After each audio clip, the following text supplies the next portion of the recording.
Social media খুললেই এখন আরাবল্লী আরাবল্লী। কিছু কিছু ক্রিয়েটর তো সরাসরি বলছে যে কেন্দ্রীয় সরকার বা বিজেপি আরাবল্লীর 200 রকমের প্রজাতির প্রাণী নষ্ট করে এবং গাছ নষ্ট করে আদানিকে বড়লোক বানাচ্ছে।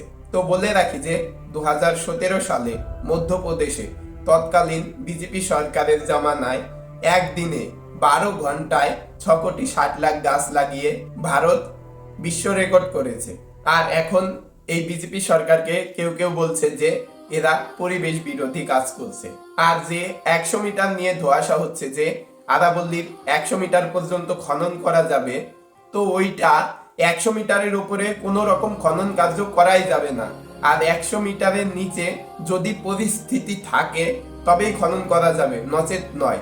যদিও সরকারের ব্যাপারটা জনগণকে বলতে এবং বোঝাতে একটু ভুল হয়েছে, তার জন্য এতটা ধোঁয়াশা হচ্ছে। সেভ আরাবল্লী। আর কমেন্টে আপনার মতামত জানিয়ে যাবেন।